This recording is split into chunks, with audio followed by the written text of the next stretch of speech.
Eros, desejo e subjetividade. Uma discussão sobre o desejo na modernidade. Então, eu quero mostrar como que ocorreu essa passagem para que vocês que fazem, né, psicologia entendam mais ou menos em que pé, né, que o Freud, de certo modo, começou a iniciar a sua discussão sobre o desejo, digamos assim, porque certamente o Freud foi influenciado, né, pela filosofia, não apenas pelo fato dele ter lido filosofia, mas pelo fato dele, né, tá dentro da história do pensamento, né, e que certamente dentro da cultura alemã ele leu determinados autores, né, como Hegel, né, como Kant, por exemplo. Então, nessa tentativa de mostrar como se dá essa passagem da concepção do desejo na antiguidade para a concepção do desejo na modernidade, eu quero que vocês percebam que houve uma mudança. E daí, a partir daí, vocês vão começar a entender qual é a concepção do desejo na modernidade, qual é a diferença, né, em relação aos antigos. Então, explicado isso, né, dou início aqui à minha aula, parece que você já tem os slides, né?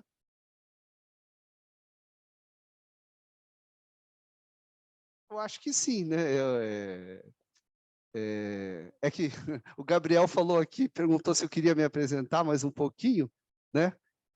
Eu sou formado em filosofia, né? Na PUC, eu dava as aulas, disciplinas, né, vinculadas à metafísica, estética, filosofia da ciência, né? Gosto muito de estética também, filosofia da arte. E durante um determinado tempo eu dei aula de antropologia filosófica, né? E talvez seja por isso que eu gosto tanto dessa questão do desejo que está vinculado à questão da natureza humana, né? Então seria isso. Então aqui, né, eu dou início à minha aula.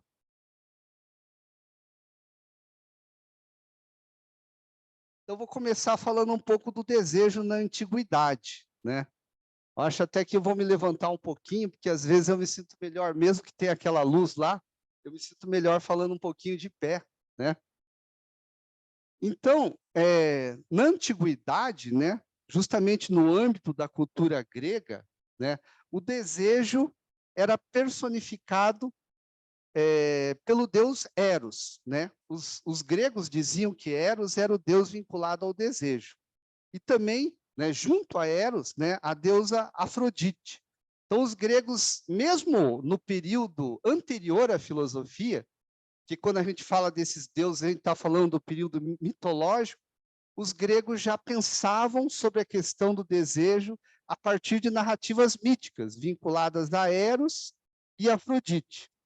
Havia também um deus que veio do Oriente, digamos assim, não é um deus propriamente grego, que era o deus Dionísio, né?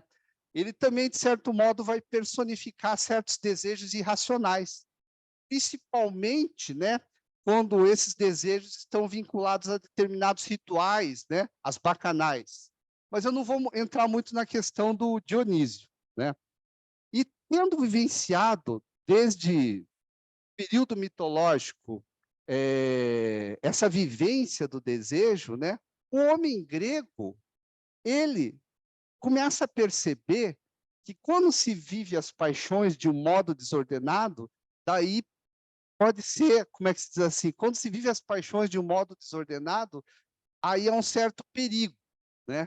Então, o grego, desde cedo, se preocupa com uma vivência equilibrada das paixões, né?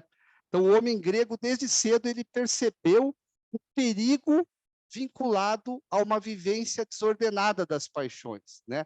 Justamente porque, muitas vezes, né, viver a paixão de modo desordenado pode trazer um desequilíbrio que os gregos chamavam de híbris, né? Pode ser a desmedida, digamos assim. Não se encontra mais a medida certa. Isso pode levar o homem, digamos assim, a se perder em termos racionais.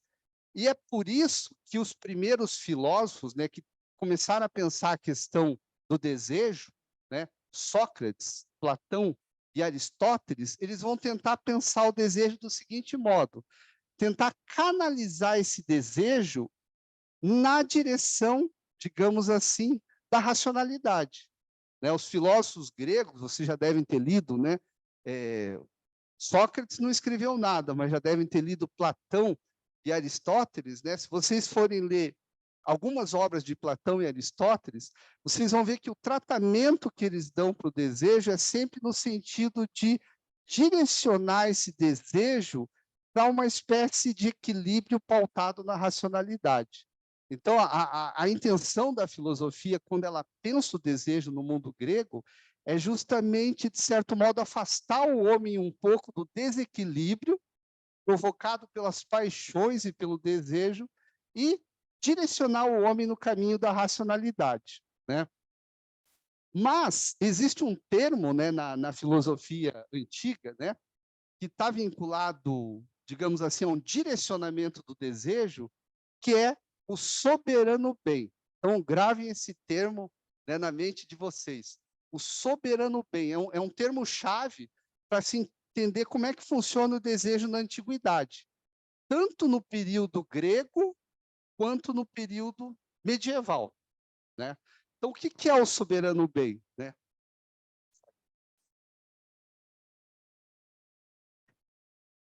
O soberano bem, para o grego, corresponde ao objetivo fundamental do homem na esfera prática. É ele que leva a uma vida feliz, né? Então, quando se fala, digamos assim, da esfera prática na filosofia grega, a gente está falando das ações do homem, né? E quando o grego pensa nas ações do homem, digamos assim, pautadas na razão, ele pensa justamente no homem que direciona a sua ação para uma vida feliz, né? O ideal do homem grego, digamos assim, principalmente desse homem que está vinculado à arete, à virtude, é justamente levar o homem a uma vivência, né? A uma vivência equilibrada das paixões, de tal modo que ele tenha uma vida feliz, digamos assim, que ele seja feliz. Até uma palavra, né, que na filosofia grega se fala muito, né, a vida feliz, que depois no discurso medieval vai se tornar a beata vita, né, a vida beata, a vida feliz, né? Mas para o grego, o homem somente poderá atingir a felicidade pela prática da virtude, né? E a prática da virtude somente poderá ser realizada se o homem viver uma existência racional, isto é, de acordo com a razão. Aí vocês vão falar, mas o que isso tem a ver com o desejo? Justamente, né? Para o grego, o homem deve canalizar o seu desejo na direção da virtude, digamos assim, né? Principalmente para Platão e Aristóteles. O homem tem que canalizar o desejo, né, que muitas vezes está vinculado às paixões, na direção de um gozo racional. Aí vocês vão falar, nossa, dá para gozar racionalmente também? Para os gregos, sim. Para Platão e Aristóteles, sim. Justamente porque o modo pelo qual eles pensam a razão, né, não é uma razão, digamos assim, desligada das questões humanas, das questões éticas, da questão do desejo. É a razão que, digamos assim, seria a faculdade que levaria o homem a contemplar esse soberano bem. Esse soberano bem, portanto, é um bem gozado racionalmente.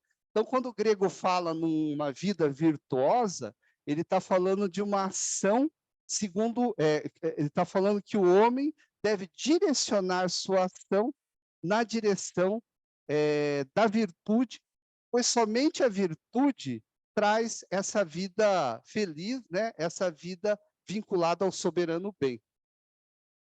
Em Platão, por exemplo, né? Principalmente no diálogo O Banquete, a filosofia ensina o ser humano a lidar com o desejo, canalizando na direção desse bem absoluto, né? Quando você vai ler o Banquete de Platão, uma das temáticas que está nesse diálogo é justamente como que o homem pode direcionar o eros, né, o desejo, na direção, digamos assim, de uma vida equilibrada. E o Platão, né, na verdade, Sócrates, no diálogo, vai mostrar que somente através da filosofia é possível canalizar, digamos assim, esse bem, esse desejo vinculado apenas às paixões na direção, né, da contemplação do bem absoluto. Então, a filosofia, né, por ter como pressuposto a razão, pode direcionar o homem na direção desse bem absoluto.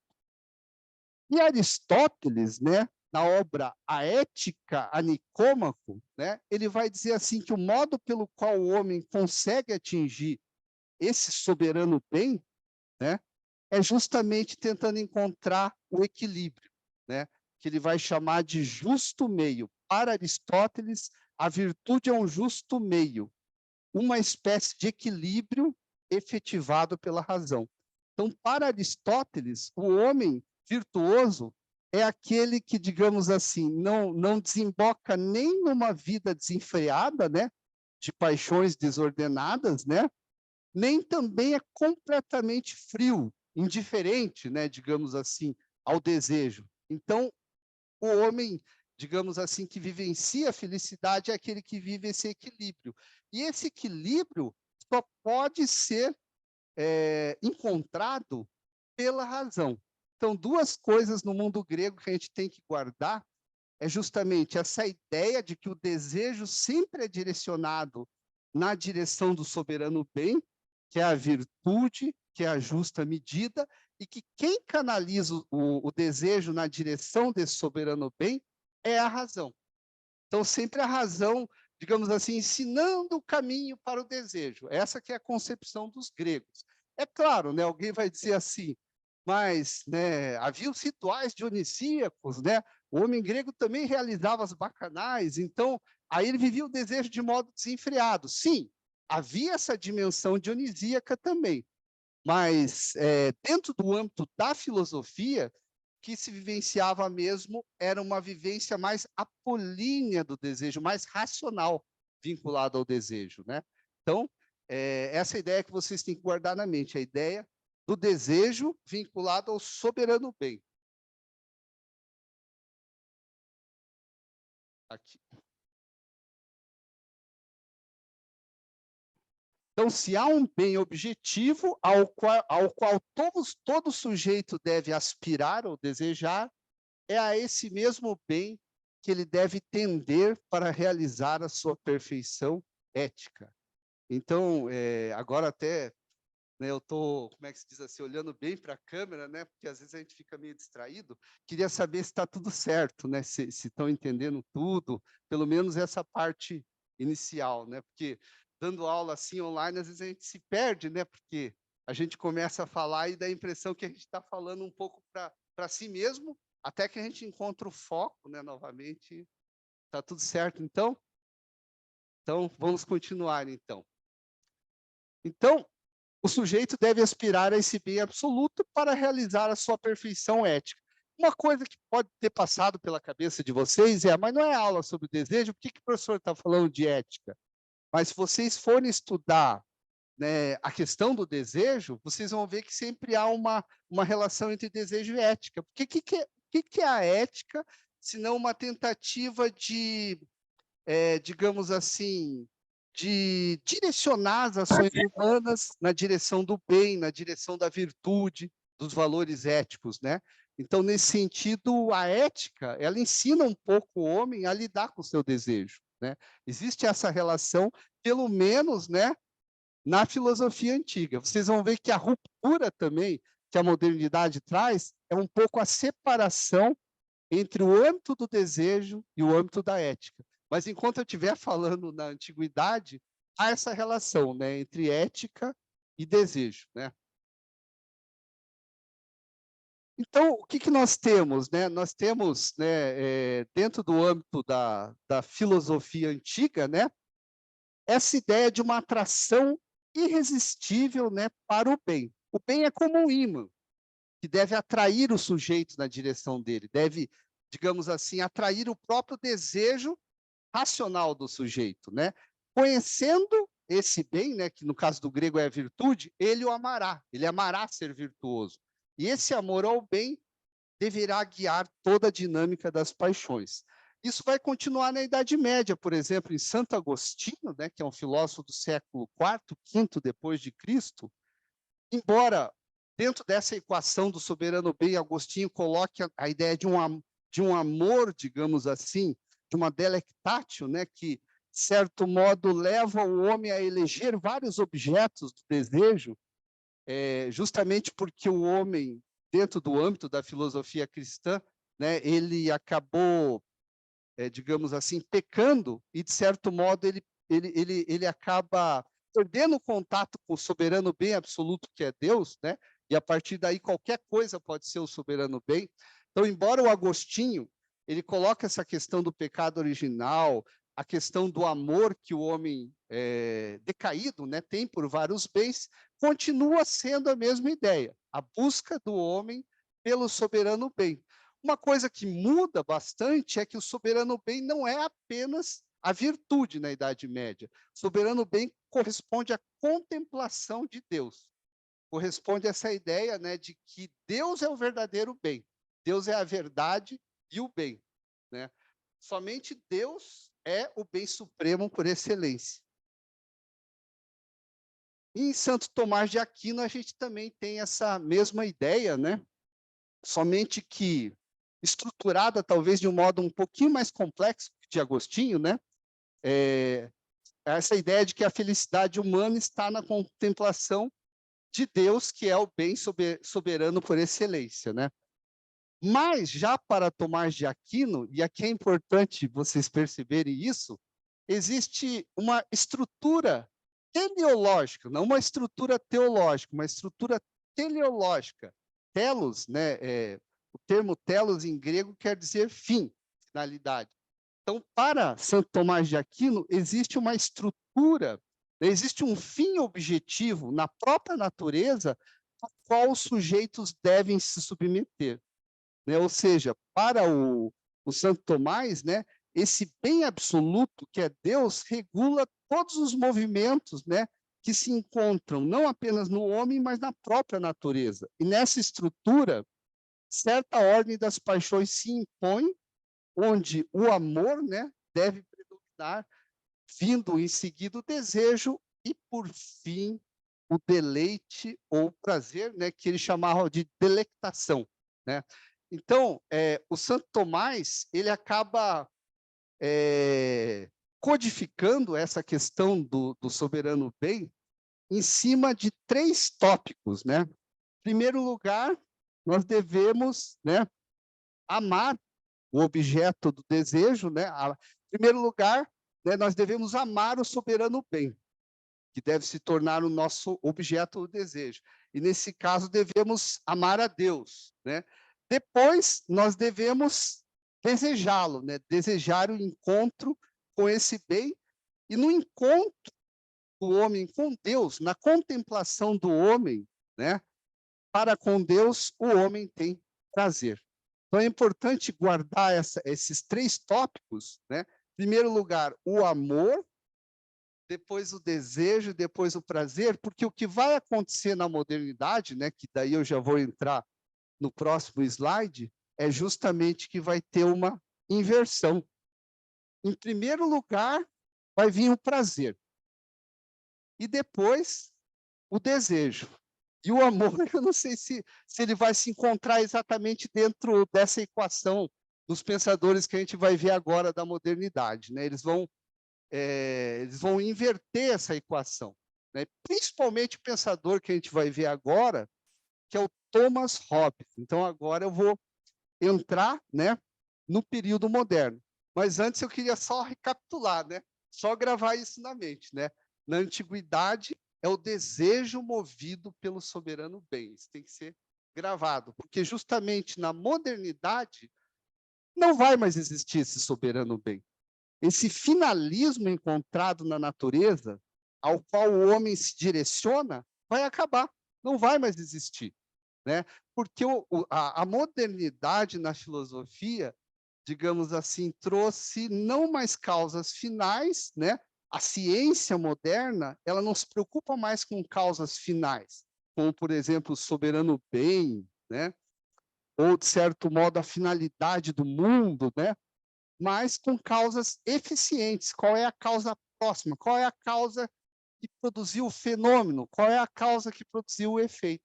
E o desejo também vai se pensar desse modo, segundo causas próximas, causas eficientes, né? Então, a gente entra agora no Hobbes. Só tomar um pouquinho de água aqui.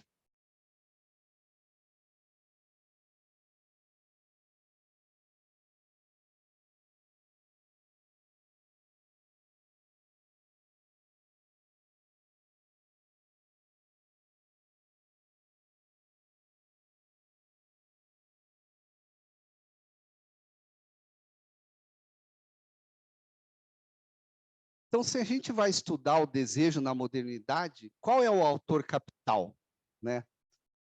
É claro que alguns vão dizer assim, Descartes, né? Porque ele é o fundador, digamos assim, da filosofia da consciência, da filosofia do eu pensante, né? E o eu pensante passa a ser o fundamento da filosofia por excelência na modernidade, justamente porque ele estabelece o método científico.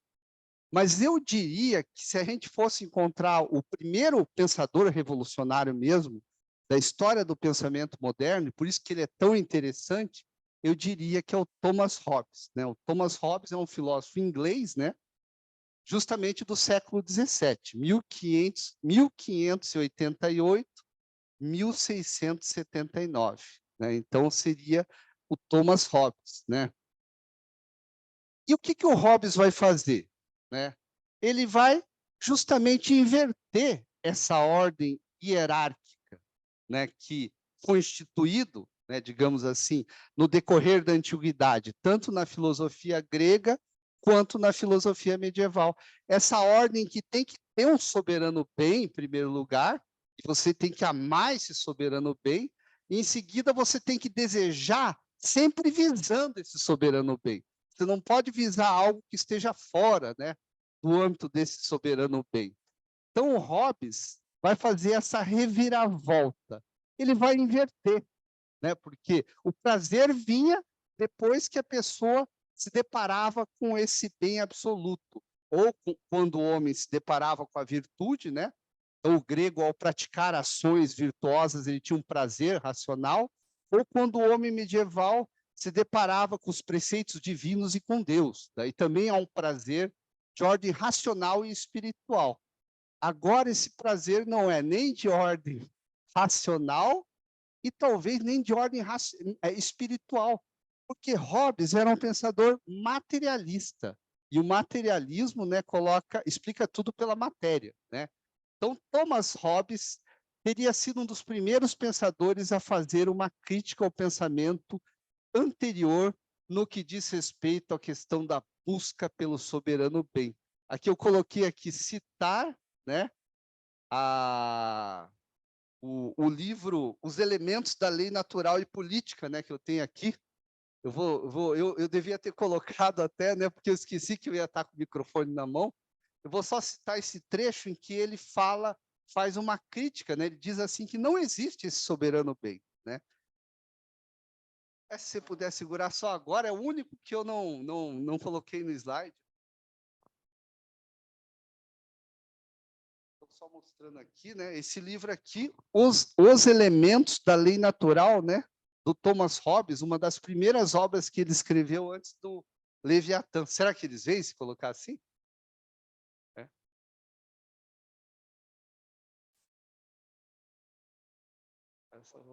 Ah, tá.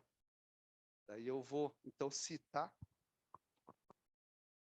Então, logo no capítulo 7, né, intitulado Do Deleite, da Dor, do Bem e do Mal, Hobbes vai dizer o seguinte, né? Mas quando comparamos os fins mais próximos com os mais distantes, os mais próximos não são chamados de fins, mas de meios e caminho para aqueles. Quanto ao fim último, no qual os filósofos antigos situaram a felicidade e muito discutiram acerca do caminho para atingi-la, não há semelhante coisa neste mundo, nem caminho que leve até ela. Assim como também não há caminho que leve à utopia, pois enquanto vivemos, temos desejos, e o desejo sempre pressupõe um fim mais distante. Então, não existe um fim último. Quando a gente sempre deseja um fim mais distante. O que ele está querendo dizer é que toda vez que você deseja um fim mais distante, você deseja uma outra coisa. Então, o desejo ele é intermitente, digamos assim, né? Na medida em que não existe um soberano bem, né? Esse desejo é intermitente. Daí vocês vão perguntar, mas como ele chegou a essa conclusão?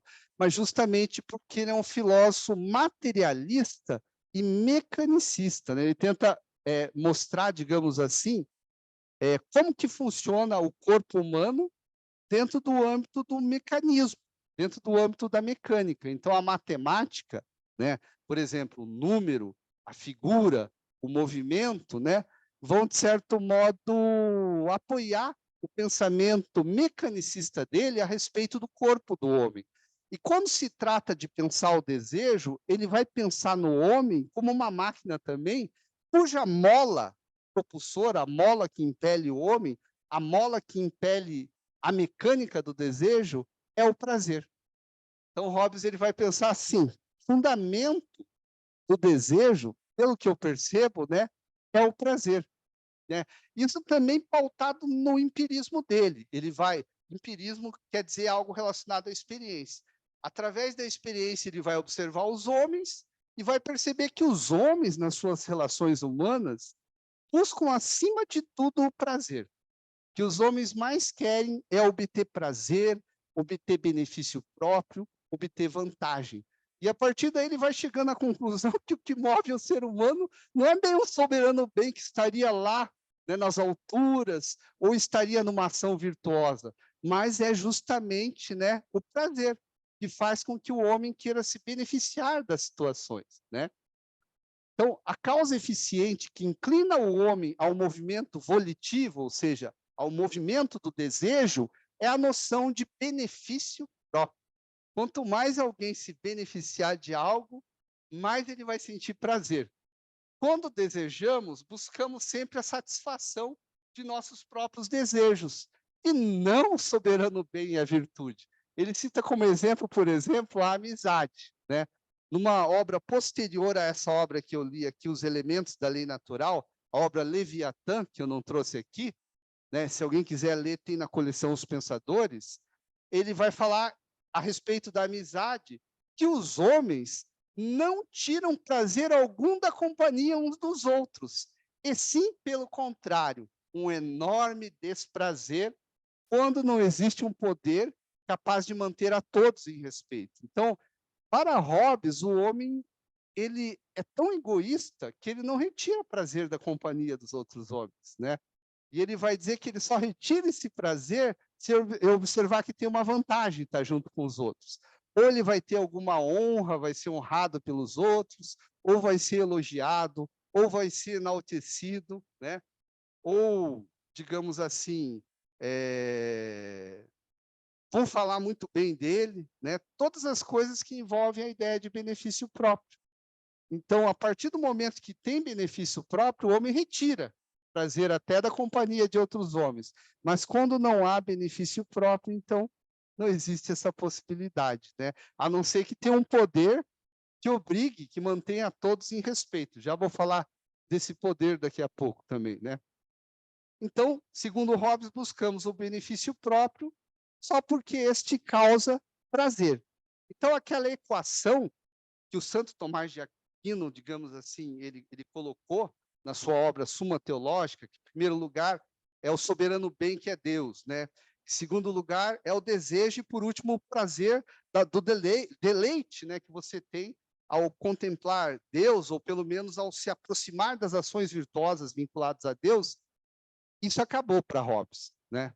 E não só para Hobbes, para a história do pensamento moderno, porque a filosofia hobbesiana vai marcar tanto a história da filosofia que nada vai ser mais o mesmo depois de Hobbes.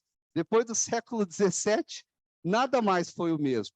E eu costumo colocar o Hobbes como a primeira reviravolta nessa problemática que eu estou levantando, né? A primeira reviravolta que houve uma mudança de paradigma, de modelo para pensar o desejo, foi Thomas Hobbes, certamente.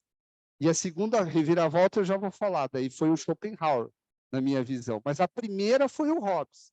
A primeira foi o Hobbes porque ele, sabiamente, ele coloca o prazer como fundamento do desejo, e não mais um bem inatingível e absoluto. Percebam que, muitas vezes, pode parecer até um, como é que fala assim, pode parecer que houve um reducionismo, que houve uma perda ao se pensar o desejo como fundamentado no prazer. Mas se você pensar bem, não.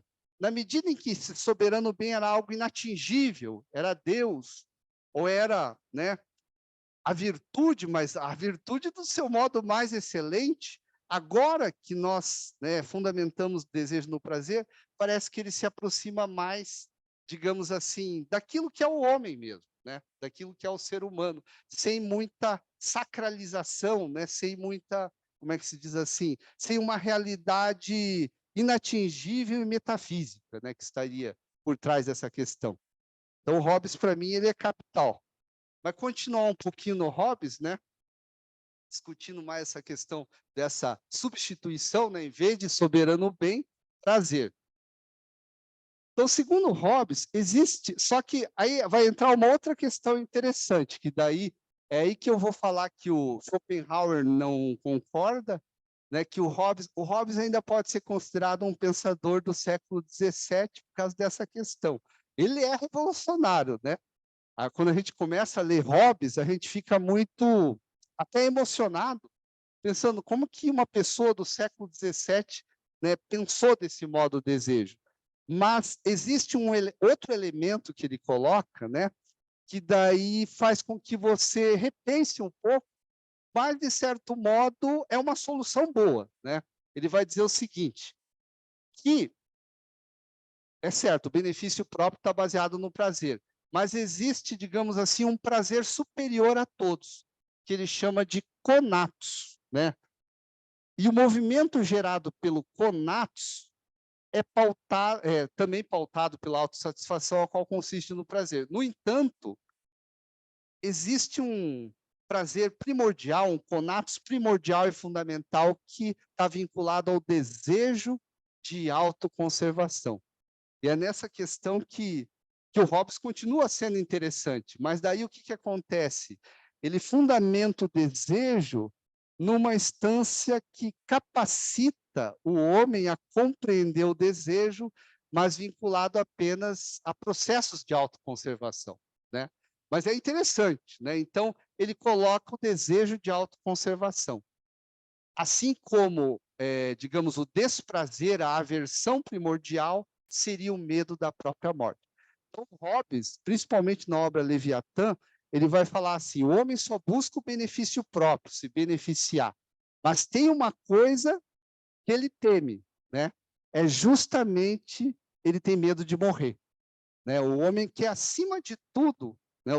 O desejo dele é sempre o prazer, mas ele quer, acima de tudo, se autoconservar. E até para obter mais prazer, né? Porque na medida em que eu me conservo, em que eu permaneço como um ser existente, eu obtenho mais prazer. Então, ele coloca o desejo de conservação como capital, né? Portanto, a mola propulsora dos desejos do homem é a afirmação da própria existência. O homem sempre vai querer afirmar a própria existência, se autoconservando. E é por isso que o Hobbes, né, daí quem já leu alguma coisa do Thomas Hobbes, né, que também foi um grande pensador da filosofia política, né, é por isso que quando eu olho para cá, daí eles me veem de frente, é isso?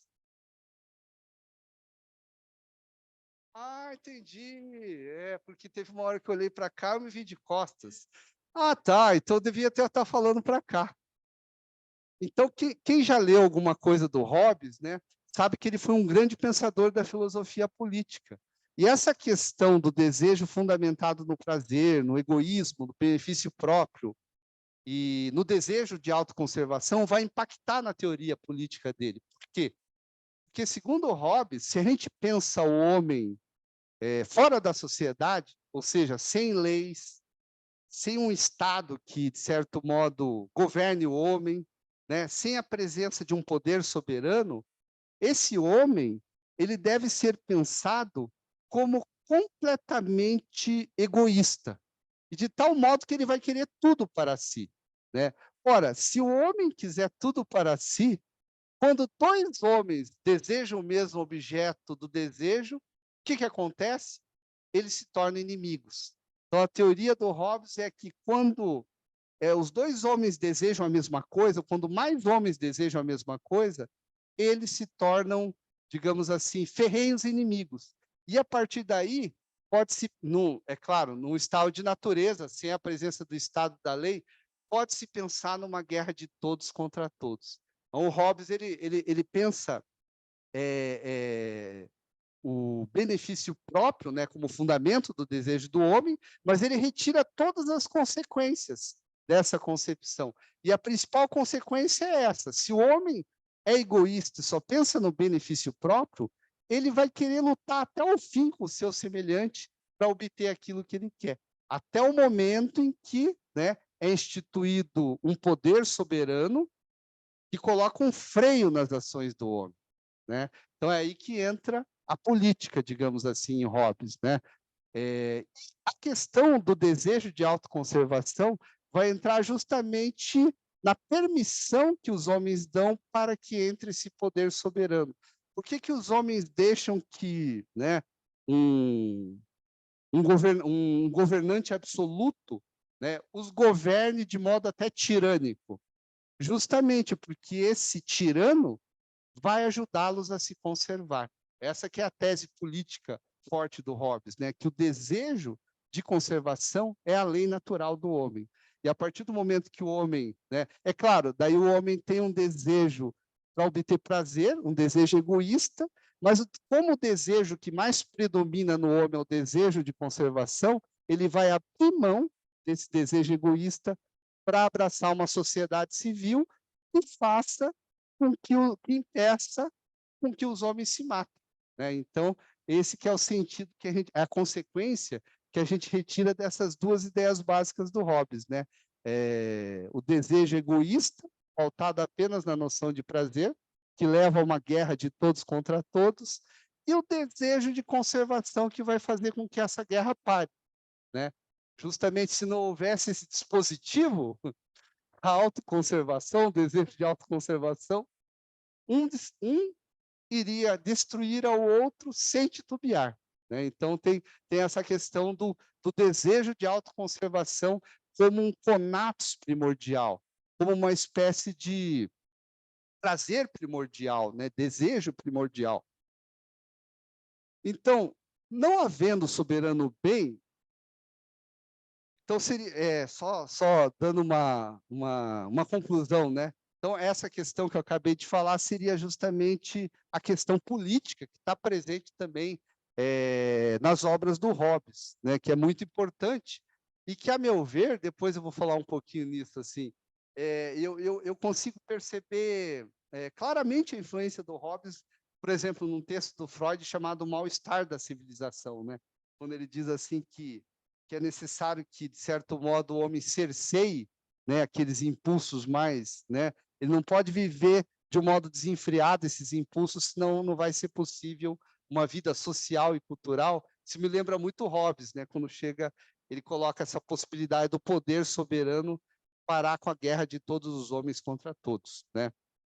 Mas uma coisa que eu quero que vocês guardem na cabeça é a revolução do pensamento do Hobbes, que a partir do momento que não existe, né, não existe mais o soberano bem, e tudo está calcado no fundamento do prazer, no prazer, o que acontece? O desejo passa a ser contemplado da perspectiva de algo incessante, que nunca para. Então, esse movimento do desejo que nunca cessa, o desejo que nunca se satisfaz, né, que a gente fala muito hoje em dia, isso se iniciou com a filosofia hobbesiana, podem ter certeza, né? Então, não havendo soberano bem, né, o que acontece? O desejo deve ser considerado, segundo Hobbes, um processo contínuo e sem a possibilidade do menor acabamento. Ele nunca se interrompe. O homem sempre busca cada vez mais satisfazer o seu desejo. E mesmo o homem que está dentro da sociedade civil, segundo Hobbes, ele não perde a sua natureza desejante, deixando um governante governá-lo. O que acontece é que ele sabe o que ele ganhou em troca ao se vender para o soberano, né? Ele ganhou a proteção do soberano, mas ele continua sendo o mesmo homem desejante, né? Que busca justamente se satisfazer, só que dentro da ordem social, né? Então, esse processo do desejo incessante nunca tem acabamento, né? E isso é completamente diferente do pensamento antigo, né? A ideia de deleite ou prazer não é algo que procede da consumação do desejo ou da posse do soberano bem, mas o prazer, o deleite, se dá no interior do próprio processo, né? Segundo Hobbes, você sente prazer, né? Usando um termo, você goza, né? No interior do próprio processo, quando você está buscando, né, saciar o seu desejo, digamos assim, e você se satisfaz, mas no instante seguinte você já busca um outro objeto do desejo, e essa variabilidade e esse processo incessante do desejo que constitui a vivência volitiva para o Thomas Hobbes, né? Aqui eu vou citar até uma outra parte aqui, né? Que ele vai falar dessa questão do inacabamento do desejo, né? Que eu vou ler aqui. Visto que todo deleite é apetite, e que o apetite ou o desejo pressupõe um fim mais distante, segue-se então que não pode haver nenhum contentamento senão no próprio prosseguir. Portanto, não devemos nos surpreender quando vemos que quanto mais os homens obtêm suas riquezas, honras ou outro poder, tanto mais o seu desejo ou o seu apetite cresce continuamente. E quando atingem o mais alto grau, né, de um tipo de poder, passam a perseguir um outro, e assim o fazem sempre que se consideram atrás de alguém em algum tipo de poder. Ele fala de algum tipo de poder, mas ele está se referindo ao objeto do desejo, né? Quando você persegue um objeto do desejo e você se sacia com ele, após o momento que você se sacia, você vai buscar um outro objeto do desejo. Isso ocorre por quê? Porque o fundamento do desejo é o prazer, não é mais o soberano bem, digamos assim, não é mais esse bem absoluto, né?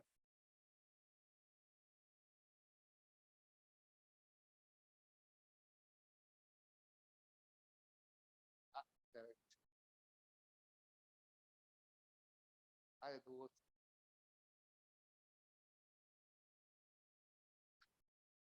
Então, só para acabar aqui com o Hobbes, né, quer dizer, para acabar com o Hobbes, não, para terminar o assunto sobre o Hobbes, né, encerrar esse assunto, então, né, Hobbes destrói completamente a ideia de finalismo presente na filosofia antiga e medieval.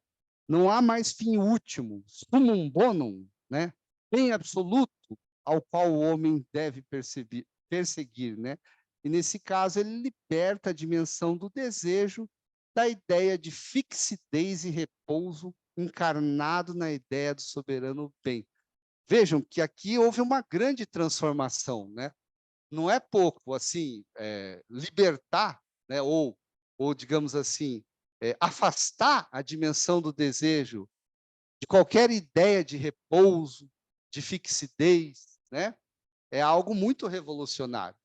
Justamente tão revolucionário, né, costumo pensar, quanto, por exemplo, o que fez o Descartes, né, com seu famoso Post ergo sum, quando ele colocou a consciência como fundamento da filosofia, ou o eu pensante, né? Porque daí o que acontece? O pensamento filosófico, em primeiro lugar, tem que conhecer a consciência e depois conhecer o mundo. Essa foi a inversão do Descartes. Em primeiro lugar, né, filosofia é a teoria do conhecimento. Tem que conhecer a consciência e como se dá o conhecimento. Em segundo lugar, conhecer o universo. E o Hobbes também faz uma inversão, né?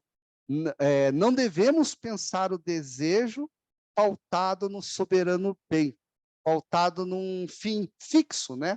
Num ponto fixo. e absoluto, né? Pense no desejo na antiguidade como sendo o homem orbitando em torno de algo chamado virtude, ou em algo e orbitando em torno de algo chamado soberano bem, né? Então é um movimento, digamos assim, circular. E o homem moderno como tendo cortado, como tendo rompido com esse centro, e a partir daí existe, é claro, um momento de perdição, porque agora o fundamento do homem é apenas o prazer. Mas espera aí, se for o prazer, né? Mas então não tem um sentido maior? Segundo Hobbes, não. Né? É o prazer mesmo, né? Então, o desejo passa a ser interpretado como livre fluxo sem interrupções, pois o próprio gozo se identifica com a dinâmica do movimento, né? Você goza dentro do movimento incessante do desejo. Você não para no estado de repouso, igual era na antiguidade, né? Você praticava ações virtuosas e seu desejo era um deleite, né, tão grande por ter praticado aquela ação, que durante um tempo você estava imerso na felicidade. Não, na modernidade não existe, né, esse gozo separado do movimento. Movimento e gozo se identificam na dinâmica do movimento, na mesma dinâmica, né? Os pensadores posteriores a Hobbes vão ter que tentar lidar com esse desejo insaciável. Então, a gente pode dizer até que foi o Hobbes que libertou essa besta, né? Que libertou, digamos assim, esse animal, no sentido de que o desejo agora não está, digamos assim, passível de ser algo domesticado. Né? O que deixava o desejo? Né? Quando eu comecei a falar dos filósofos antigos, eu falei, pessoal, isso não é aula de ética, né? Eu estou falando do desejo, mas por que parecia aula de ética? Que justamente os antigos pensavam no controle das paixões, no controle das ações do homem, tentavam operar um equilíbrio dessas ações, colocando um bem absoluto, a virtude, Deus, né? E a partir do momento que você não tem mais esse ponto fixo, o que acontece? Esse desejo se torna insaciável. E os filósofos posteriores, é claro que eles não vão professar a mesma teoria do Hobbes, mas a filosofia não vai mais ser a mesma. Eles vão ter que lidar com o desejo sem soberano bem. Não existe mais, digamos assim, na filosofia moderna, né? Você não tem pensadores que vão colocar o soberano bem como algo que está no final, digamos assim. Você pode até ter um sistema metafísico que coloca Deus como centro, sim. Aí o Descartes, né, ele vai criar todo um sistema que ele coloca Deus, o Spinoza, o Leibniz, mas esse Deus, digamos assim, ele é causa, ele já não está mais no final, como soberano bem que o homem tem que, de certo modo, percorrer um longo caminho, né, para chegar até ele e daí contemplar esse Deus, se deleitar com ele, né? Então, por exemplo, o Descartes, né, que é um pensador racionalista, né, de 1596, 1650, né, que todos conhecem pelo cogito ergo sum, né, pelo penso logo existo, né? O Descartes ele vai tentar lidar com essa questão da vontade, né, esse desejo incessante, concebendo justamente do mesmo modo que Hobbes, que é uma potência do querer, né? A vontade e o desejo para Descartes, assim como em Hobbes, intermitente e ilimitada. Ela também não tem limites e ela não cessa, né? Só que tem uma coisa, daí ele não é materialista, né?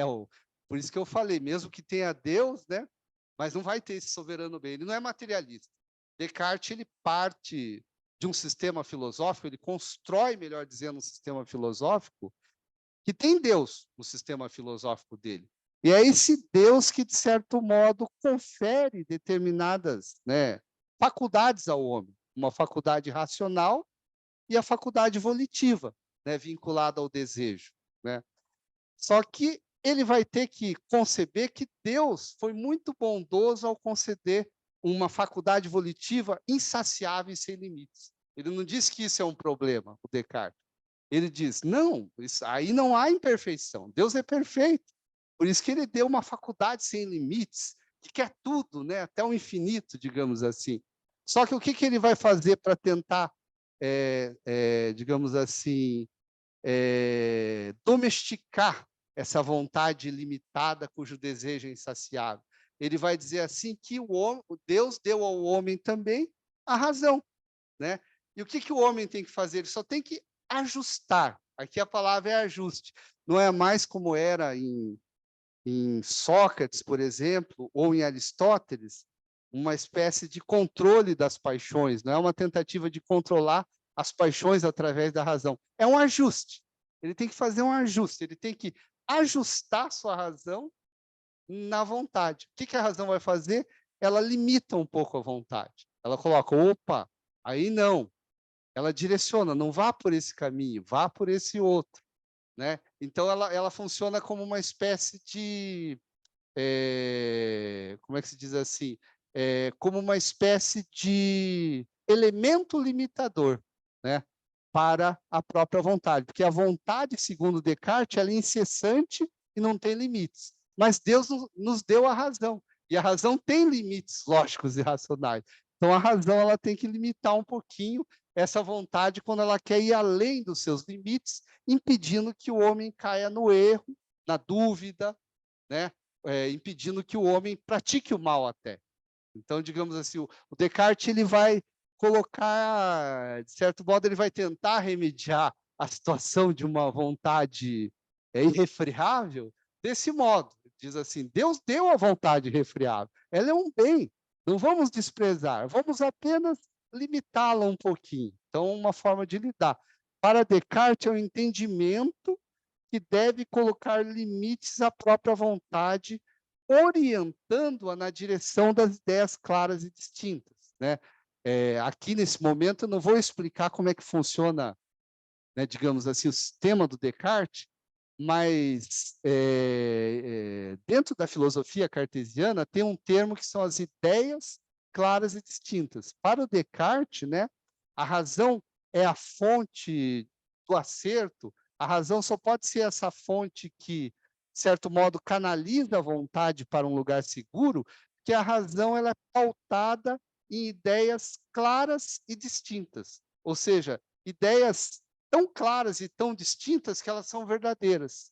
O Descartes, a própria racionalidade, digamos assim, ela é capaz de se auto-justificar, na medida em que a razão está pautada em ideias claras e distintas. E é a partir daí que ela pode orientar, né, digamos assim, como é que fala? Essa vontade irrefreável, né?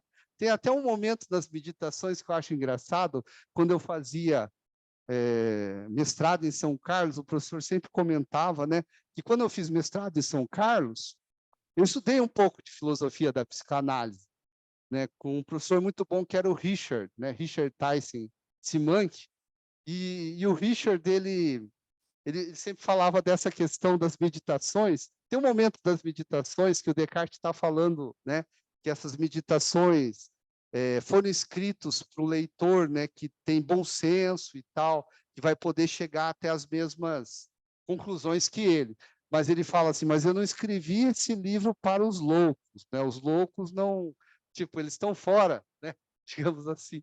Então, quando eu leio essa tentativa do Descartes, através da razão querer um pouco colocar limites na vontade, eu me lembro desse comentário do professor que falava, aqui já se vê claramente que a razão clássica ela não pode deixar entrar, né, qualquer tipo de desregramento, né, quando se trata da vontade, né? Então, o entendimento deve orientar a vontade, portanto. E não só Descartes ele vai colocar essa noção, como Descartes é racionalista, né? O racionalismo professa a razão acima de tudo, digamos assim. A razão pode fornecer o verdadeiro método ao qual o homem pode se conduzir nas ciências, né? Mas outros pensadores também vão colocar esse dispositivo racional como uma forma de lidar, né, com esses excessos da vontade, né? Por exemplo, o Kant, né? Ele também vai colocar uma espécie de, dentro da sua ética, é claro, que eu volto a falar de ética, ele também vai colocar um certo direcionamento, uma certa canalização dessa vontade, né? Só que o Kant ele vai dizer assim que nós temos dois tipos de vontade. Daí já entra dois tipos, né? O homem não possui apenas uma vontade instintiva, uma vontade vinculada ao prazer, como pensava Hobbes. O homem também possui uma vontade racional, segundo Kant, né? O homem tem uma vontade que deseja o dever, né? Então tem essa tese do Kant que está presente na Crítica da Razão Prática, que é uma obra dele que fala justamente da ética, da esfera prática, né? Então ele vai propor uma tentativa de canalizar o desejo irracional do homem na direção de uma vontade racional. E a vontade racional se expressa pelo dever. Então, segundo Kant, né, embora, é claro, a gente tem algo de animalesco em nós, né, nós somos meio animais, e muitas vezes a gente é guiado por uma vontade instintiva, né, de querer fazer as coisas sem pensar, de fazer as coisas de modo irracional, né? Nós somos superiores aos animais. E o que nos torna superiores aos animais é que nós possuímos a razão, segundo Kant, essa faculdade racional. E essa faculdade racional, ela não serve apenas para construir grandes sistemas filosóficos, para edificar determinadas teorias. Ela serve para direcionar o homem em termos éticos e, consequentemente, direcionar essa vontade animal na direção de um princípio ético. Só que daí vocês vão falar, mas não tem mais o soberano bem. Que princípio ético que ele vai colocar? Ele vai colocar esse princípio ético dentro do homem. Ele vai dizer que dentro do homem, dentro de todo homem, existe uma lei racional, né? Então, dentro de nós existe uma lei racional. E essa lei racional, ela expressa o dever, digamos assim, né?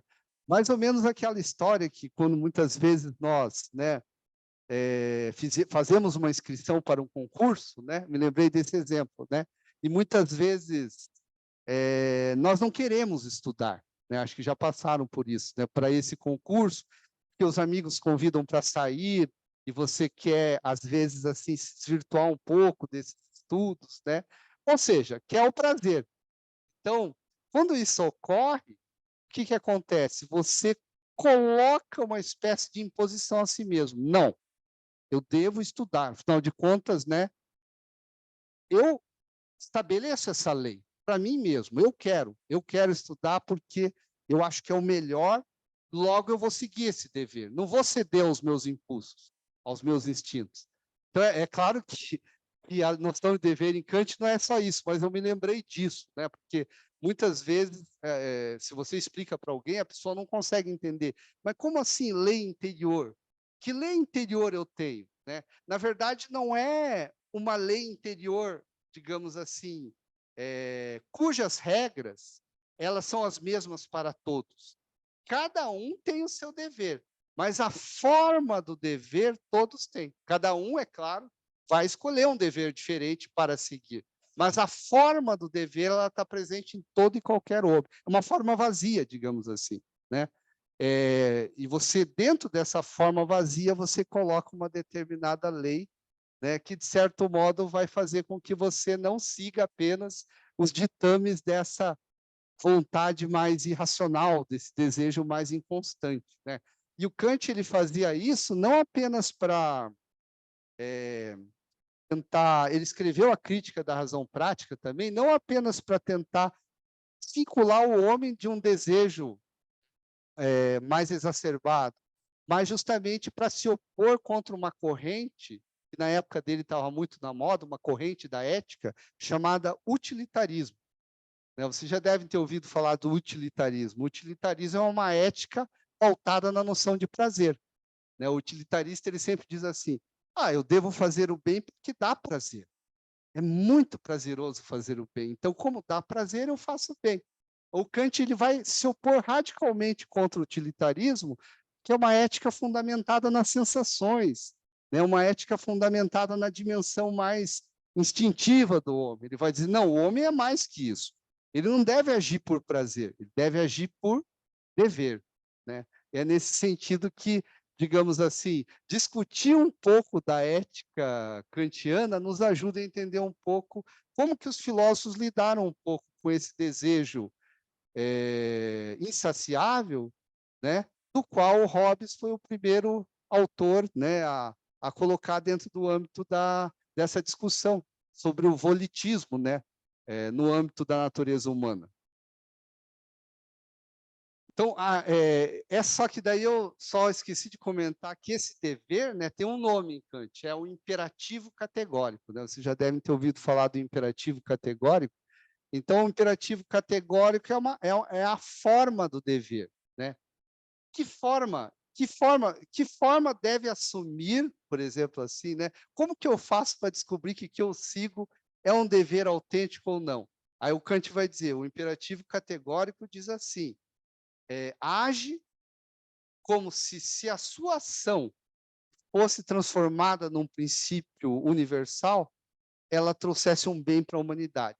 Se a sua ação, se você transformar o princípio do dever num princípio universal e não for algo bom para a humanidade como um todo, então não é um autêntico dever. Por exemplo, né, devo roubar? Logicamente não, porque se todos roubassem, né, a humanidade inteira, isso seria, né, algo muito ruim para a ética. Agora, devo fazer o bem? Logicamente sim, né? Ou devo agir de modo honesto? Logicamente sim, se todos fossem honestos, isso seria bom, né?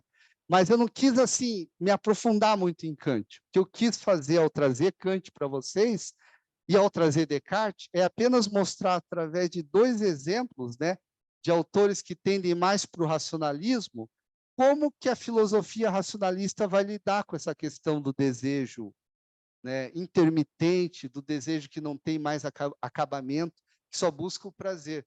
Que vejam, há muitas vezes dá a impressão que os pensadores eles estão tangenciando um pouco essa questão, né? Eles colocam determinados dispositivos, né? A razão limita um pouco esse desejo. Kant coloca o dever, mas o homem não deixa de ser esse ser, né? Que tem como fundamento o desejo o prazer. Aquele desejo fundamentado no prazer ainda está latente no homem. Então, eu acredito que o Hobbes, ao colocar como fundamento do desejo o prazer, ele trouxe todo um problema para a filosofia. Nenhum pensador conseguiu, como é que se diz assim, ficou uma ferida exposta, algo aberto, né? Não teve mais como fechar. Por isso que eu considero ele primeiro pensador revolucionário para tratar dessa questão que, claro, né, tem como consequência o pensamento do Freud, que também, né, pensa o desejo calcado no princípio do prazer, né? Eu não li muito Freud, mas eu lembro que o Mal-Estar da Civilização, como eu falei, que é a obra que talvez eu tenha mais lido, tem muito a ver com a filosofia hobbesiana, né? E também ele mostra como que a vivência do prazer, o homem quer viver o prazer de um modo intenso, mas daí o que acontece, né? Ele tem que viver uma vida social, uma vida comunitária, então ele tem que cercear um pouco os desejos. Do mesmo modo que o Hobbes diz, né? Quando o homem ingressa na sociedade civil, ele tem que cercear um pouco esse desejo egoísta, senão um acaba matando o outro, né? A guerra de todos contra todos. Agora, o segundo pensador que vai trazer, né? Para mim, daí ele vai trazer mais um elemento para se pensar o desejo, né? Depois o Hobbes, daí é o Schopenhauer, né? Schopenhauer, daí sim, né? Daí ele vai colocar, de certo modo, ele vai refletir mesmo sobre o desejo. Ele não quero dizer, né, que eu falei que os outros pensadores, né, Descartes e Kant estavam tangenciando a questão do desejo, como se tivessem medo de encarar de frente. Não quero fazer digamos assim, desmerecer o mérito do Descartes e do Kant, e, pelo amor de Deus, são grandes autores da história da filosofia. Mas quando se trata de pensar o desejo, a mim me parece que quem se aprofundou daí depois, no segundo momento, mais ainda do que o Hobbes, daí foi o Schopenhauer, né? Então, a segunda reviravolta, porque a primeira, né, o problema que eu estou defendendo aqui, não sei se é tese, né, mas o problema que eu estou defendendo aqui é que teve duas reviravoltas nessa questão de uma nova concepção do desejo. A segunda reviravolta se dá com o pensamento de Schopenhauer, né? Arthur Schopenhauer, daí já é um filósofo alemão do século XIX, né? Depois do período do romantismo, não, no período do romantismo até um pensador até do período romântico, que pega um pouco o idealismo alemão, então pega toda aquela influência do romantismo, e o romantismo, né? Eu já vi uma aula do Vinícius, que ele fala bastante do romantismo e a influência da psicanálise, né? Influenciou bastante o Schopenhauer no sentido que os personagens, né, dos livros românticos e os poetas românticos, eles deixam o sentimento, digamos assim, vazar para fora, né? O sentimento pode se manifestar na poesia. E quando a gente deixa o sentimento vazar para fora, a gente está falando de um desejo, né? De um desejo que aparece, que se mostra, né? Então ele foi influenciado pelo romantismo, pelo idealismo alemão, né? Agora eu só vou exigir, né, só nessa segunda parte, exigir um pouco mais, talvez assim, de uma reflexão mais aprofundada de vocês, de uma certa paciência comigo, que é a parte mais difícil, digamos assim, de tentar explicar de um modo fácil, né, igual eu estava fazendo, como que funciona a concepção do desejo em Schopenhauer, né? Então, para entender a concepção do desejo de Schopenhauer, né, vocês têm que ler essa obra aqui, né, que é a obra capital para se entender essa questão, que foi traduzida para o português, né, pelo grande Jair Barbosa, né, que é o mundo como vontade e representação, né? Então, é a obra capital do Schopenhauer, né? E nessa obra, já no início, ele tem uma frase que, assim que eu fui ler a primeira vez, né, na sala de aula, eu nunca tive Schopenhauer, né, na verdade, no curso de filosofia, eu tive que ler sozinho. Então, alguns pensadores eu tive que ler sozinho. Kierkegaard, Schopenhauer. A primeira vez que eu fui ler sozinho, né, que eu peguei na biblioteca o livro e li a primeira frase, eu fiquei bem impressionado, porque eu já sabia mais ou menos, eu meio que pressentia o que ele estava querendo dizer. Eu não entendia ainda os conceitos de Schopenhauer, as questões de Schopenhauer, mas a primeira frase que ele abre o livro, né, é a seguinte: o mundo é minha representação. O mundo que me envolve, né, tudo que existe é minha representação. Aí essa frase ficou na minha mente, que eu tinha umas ideias também meio malucas na época, que eu imaginava assim, será que minha casa existe quando eu não estou percebendo a minha casa, quando eu não estou dentro dela, né? Aí quando eu li essa frase, o mundo é minha representação. Será que a representação da casa, né, não é algo que foi feito só para mim perceber? Será que ela existe para os outros, né? Então já comecei a perceber assim, como é forte essa frase do Schopenhauer. E por que ele diz o mundo é minha representação? Para Schopenhauer, né, o mundo objetivo, né, que nós vemos, esse mundo aí, né, em que nós vemos os carros andando na rua, né, as pessoas andando, as árvores, as montanhas, né, esse mundo objetivo não passa de uma mera representação do sujeito, uma representação mental e subjetiva do sujeito a partir dos princípios a priori do entendimento ou da racionalidade, espaço, tempo e causalidade. Então, o Schopenhauer vai dizer assim que tudo que nós representamos, todo e qualquer objeto do nosso campo experimental, né, tudo que nós vemos, só pode ser visto como objeto dentro do âmbito do espaço, do tempo e da causalidade.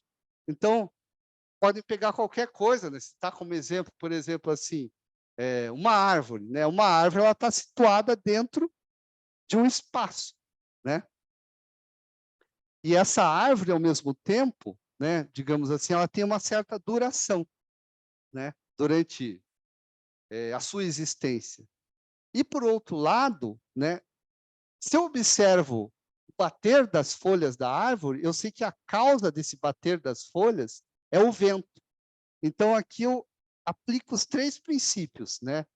O espaço, a árvore está num determinado espaço, né? A árvore dura, né?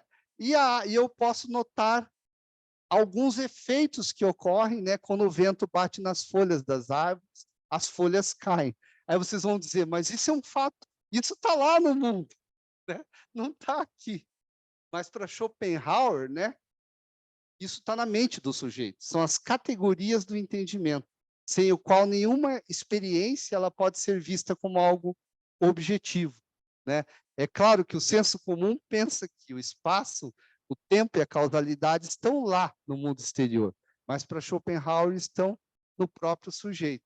Isso não é novo, né? É que eu não quero dar aula sobre Kant, mas quem primeiro falou isso, né, de princípios a priori na racionalidade foi o Kant. Só que o Kant vai dizer que são só dois princípios, né? Ele vai dizer que são dois princípios da intuição, o espaço e o tempo, e no entendimento tem 12 categorias, tem uma tábua de categorias, né? Que é substancialidade, simultaneidade, e o que vai acontecer é que o Schopenhauer vai ser mais econômico, vai diminuir só para 3. Então, essa tese já era defendida por Kant, e o Schopenhauer vai apoiar ela, né? De que o mundo é minha representação. Eu represento o mundo segundo esses princípios subjetivos, espaço, tempo e causalidade. Aí vocês vão falar, mas não pode, é o fim do mundo, porque o tempo está lá fora. Aí como é que fica, né? As teorias sobre o tempo não muda nada. Podem fazer uma reflexão, vocês vão ver que não vai mudar nada. O espaço, estando aqui dentro, né, digamos assim, ou lá fora, para se pensar o mundo de modo cotidiano, não vai mudar nada, você não vai ficar louco pensando desse modo, ele vai ter a mesma ordem, somente que daí esses princípios eles são subjetivos, não mais objetivos, né? Então, enquanto representação, né, daí o Schopenhauer vai chegar a essa conclusão, enquanto representação, a realidade empírica é como se fosse da mesma natureza do sonho. Por que do sonho? Porque quando nós sonhamos, nós também, de certo modo, construímos objetivamente essa realidade do sonho, mas é uma realidade que está na nossa mente, digamos assim. E o mundo objetivo também, nesse sentido, é da mesma natureza que o sonho, né? Mas espera aí que... Mas daí vocês já devem estar se perguntando, mas existe algo, né, realmente objetivo fora do sujeito? Existe. Só que vocês vão ficar, né, impressionados que isso que existe, que não é a representação, é justamente uma vontade, né, segue irracional. Mas então o mundo da experiência do fenômeno não passa de um aparecer suspenso no tênue fio da consciência.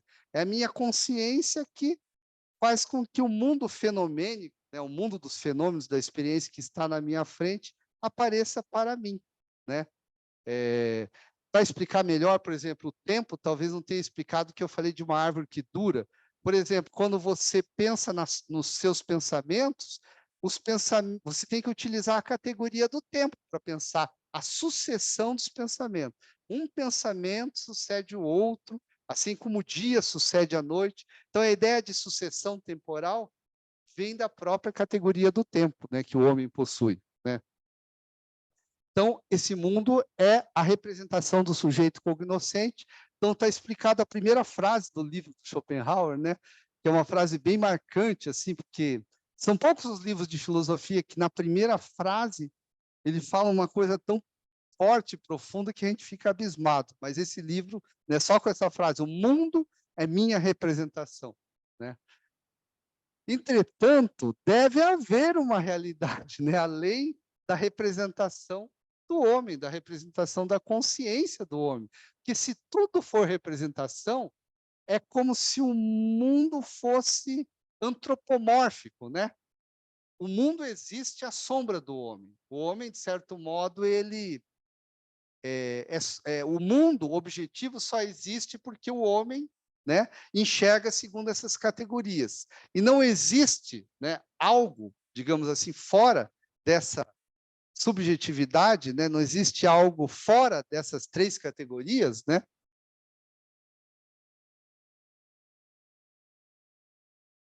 Aí que vem, né, o raciocínio do Schopenhauer, né? Dado que a intuição sensível, quando ele fala em intuição sensível, é a intuição que nós temos diante dos fenômenos da experiência. Dado que a intuição sensível, a experiência, só pode nos oferecer fenômenos, né, empíricos, e não a realidade em si, né? Será que existe essa realidade em si? Daí decorre que não temos nenhum conhecimento dessa realidade em si, salvo quando se trata do conhecimento que cada um de nós tem do seu próprio querer. Então, o Schopenhauer vai dizer, tem uma coisa que escapa, né, a essas três categorias, espaço, tempo e causalidade. Tem algo que escapa a esse modo de ver o mundo. É o meu querer. Né? E daí vocês vão falar, mas como que ele chegou a essa conclusão? Observando ou analisando a experiência do seu próprio corpo, do corpo próprio. Segundo Schopenhauer, o corpo é um objeto privilegiado dentro de todos os outros. Porque quando você analisa o corpo, você tem duas perspectivas diferentes. Uma perspectiva é o corpo dentro de um espaço, né? Dentro de uma sucessão temporal, sendo a causa de determinados efeitos. Né? Se eu empurro a cadeira, ela se move. Então, eu consigo enxergar até meu corpo. Agora né? Eu estou mexendo a minha mão e consigo ver que minha mão está se projetando no espaço. Então, ao ver o meu corpo também é uma representação. Mas eu tenho uma experiência, uma vivência do corpo de dentro também. Né? E essa experiência de dentro que eu tenho do corpo escapa a essa representação, é o meu querer. Daí o Schopenhauer vai dizer, né, por exemplo, que quando eu movo a minha mão, não há uma separação entre, digamos assim, o querer mover a mão e o ato de mover a mão. É como se fosse uma coisa só conjugada. E é nesse sentido que ele vai ver o corpo como objeto privilegiado, que ele dá duas perspectivas, o corpo do homem. Né? É daí que ele percebe que a única coisa que escapa ao mundo como representação é querer, né? Essa vontade, digamos assim. O homem tem uma determinada vontade dentro dele que se manifesta na forma de uma vivência interna, né? É interessante, porque quando a gente fala em vivência interna, a gente pensa muito no Descartes, né? Porque o Descartes é o filósofo da consciência, do cogito. E durante muito tempo, né, eu fui cartesiano, porque durante um tempo de certo modo, eu viciei nessa ideia de que minha consciência sempre estava por trás de tudo que eu fazia. Então, quando eu era adolescente, eu era fascinado por essa ideia de que, por mais que eu me perdesse, né, e fizesse alguma coisa com meus amigos, né, por exemplo, alguma loucura, né, a minha consciência ela me acompanhava, ela era meu porto seguro, digamos assim, né? Mas quando eu li Schopenhauer, eu percebi que talvez, né, essa vivência que eu tinha da consciência ainda era uma representação. Representa a consciência como um lugar, um porto seguro, confortável, onde eu estou lá sentado, mas não é bem assim, né? Porque dentro de mim, talvez não resida essa consciência como esse lugar assegurado. Talvez seja realmente um querer. Então, esse conhecimento imediato, né, de algo que escapa à representação está vinculado ao corpo, segundo Schopenhauer. O ato da vontade e a ação do corpo são uma única e a mesma coisa. A ação do corpo nada mais é do que o ato da vontade objetivado. Né? Então, só para explicar certinho aqui, porque pode ser que tenha pessoas que duvidem, né, que o ato da vontade e a ação do corpo são uma única e a mesma coisa, né? Justamente porque muitas vezes a gente tem aquele pensamento, né, de quando você, digamos assim, move a mão, você pensa antes, né? Mas isso não existe. Mover a mão é um ato da vontade, né? Não existe esse corte assim, penso em mover a mão, daí movo a mão. Existia talvez na minha cabeça, quando eu era mais cartesiano, né? Vou beber o copo d'água, eu ia lá e achava, minha consciência está mandando. Mas não é bem assim, né? Porque as coisas elas são integradas, digamos assim. Só que o que acontece é que a vontade é uma vivência interna, né? E a representação do meu corpo se movendo é uma representação do mundo objetivo e externo, né? Então, daí o Schopenhauer vai dizer, no mundo como vontade e representação, se não podemos penetrar de fora até o ser próprio íntimo das coisas, assim nos permanece aberto um caminho comparável a um caminho subterrâneo que parte de dentro até o ser próprio íntimo das coisas, né? Uma frase. Então, o caminho que ele encontra para achar algo que escape ao âmbito da representação é o caminho interno, né? Só queria perguntar que horas são? Daqui a pouco eu vou, então já vou encaminhando para, né, o encerramento, mas vou só, já está terminando aqui, né? Peço um pouco de paciência, daqui a pouco, né, eu vou só terminar aqui, porque eu queria só chegar nessa questão de falar melhor dessa vontade, né? Então, o Schopenhauer vai falar da vontade, né, sua relação com o corpo, né?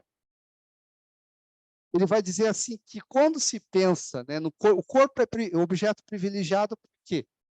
Porque quando se pensa no corpo, ele é dado sempre de duas maneiras completamente diferentes. Uma vez como representação na intuição, e segundo aquelas categorias do entendimento, né?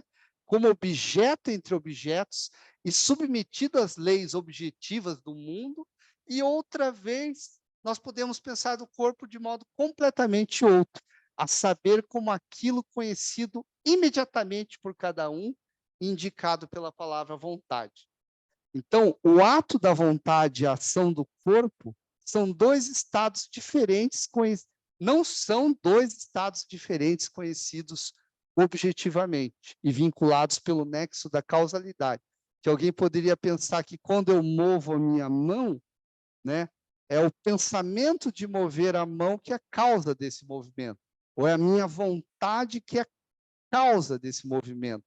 Mas é tão automático e não existe causalidade, digamos, existe como é que fala assim, um amálgama, né, entre vontade e corpo.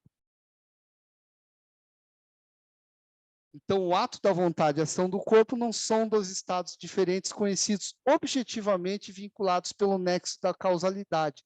Nem se encontram na relação de causa e efeito, mas são uma única e mesma coisa, apenas dada de duas perspectivas totalmente diferentes, né? Então, por isso que o livro do Schopenhauer se chama O Mundo como Vontade, que é a perspectiva da vontade, né? E, do outro lado, o mundo como representação, que é a perspectiva da consciência que vê as coisas, né? E não vai dar tempo de falar, mas o Schopenhauer vai extrapolar, né, a concepção dele de uma vontade, né, que, digamos assim, seria o fundamento de tudo que existe, de uma vontade cega e irracional. Ele vai extrapolar para o próprio mundo. Ele vai dizer que essa mesma vivência interna que eu tenho, né, essa vivência externa, né, de ver a coisa como representação, é a vivência interna da vontade, ela também é vivida pelos animais e pelas outras coisas, só que nós não podemos penetrar no íntimo desses seres, mas tudo que existe na natureza tem por detrás, né, essa vontade, né, que de certo modo gerencia a realidade. Agora já vou.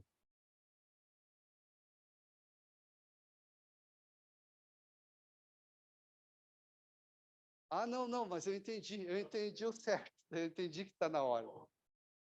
Então, só terminando aqui, né? Então, por que que eu digo que o Schopenhauer, digamos assim, ele coloca essa segunda reviravolta para se pensar o desejo, né?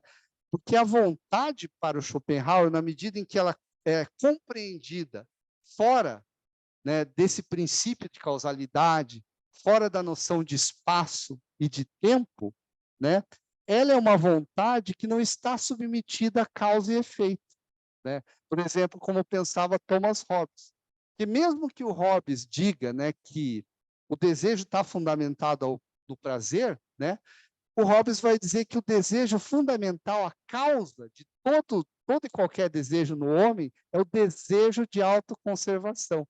E isso jamais o Schopenhauer vai dizer, que justamente o desejo para ele não tem um fundamento, digamos assim, lógico, como seria a autoconservação, mas o desejo para ele é cego e irracional, justamente porque o princípio da causalidade, né, os princípios da razão não se aplicam para se pensar o desejo, né?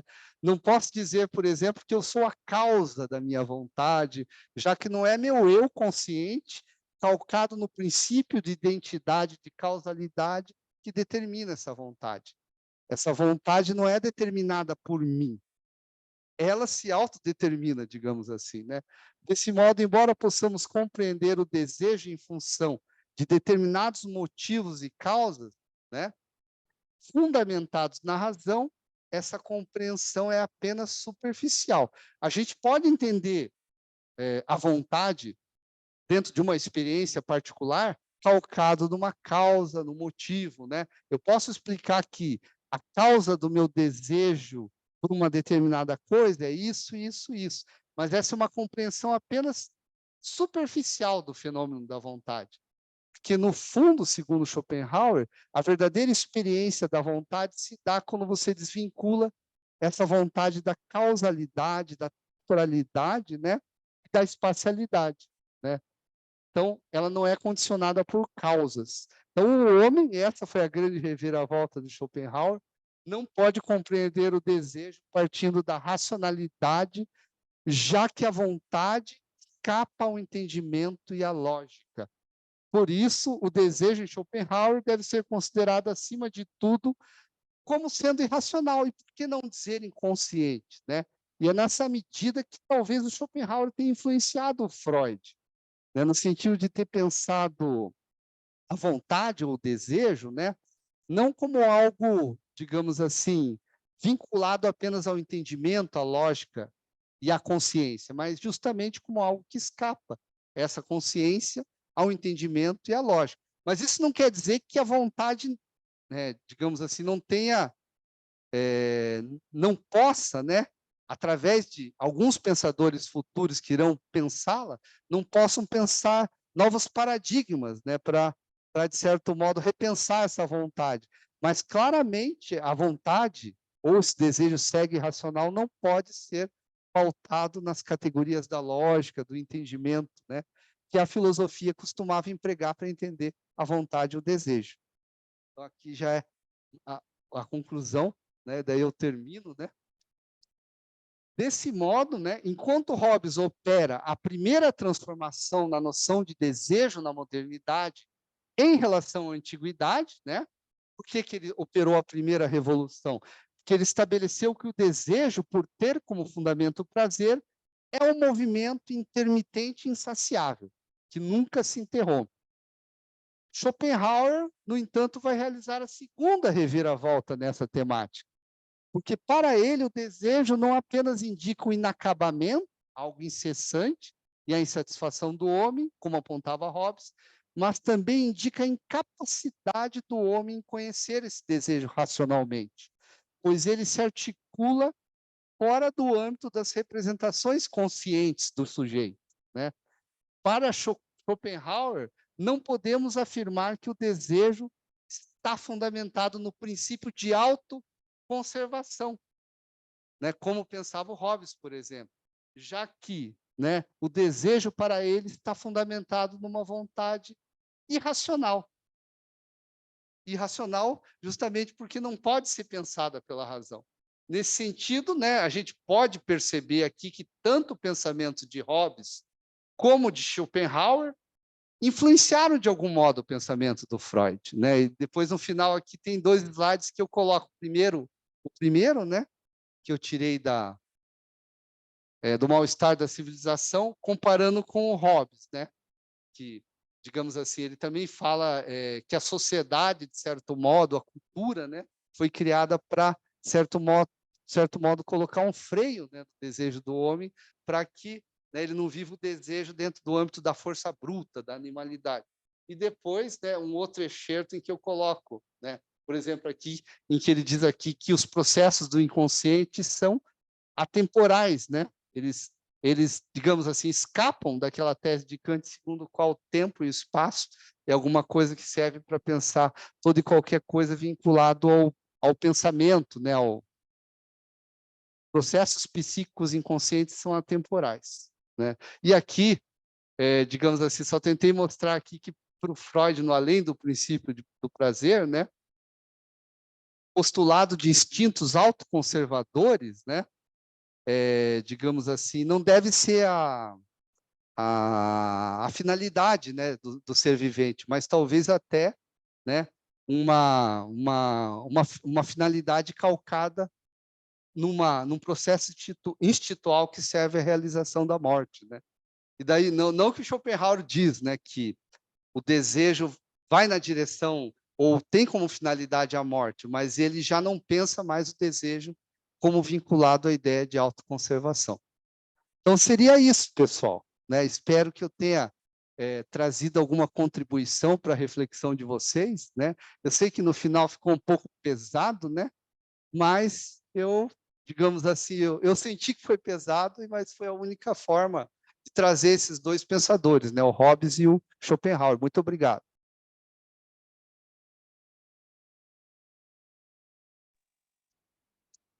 Muito obrigada. Obrigado. Sensacional, muito obrigado. Ok, muito obrigado a você. Muito obrigado a você. Vi o Obrigado, desejo por uma Rodrigo. outra perspectiva. Gostei muito, professor. Ah, legal. Se tiverem Excelente. alguma pergunta e depois, né? Não sei se vai ter a possibilidade de...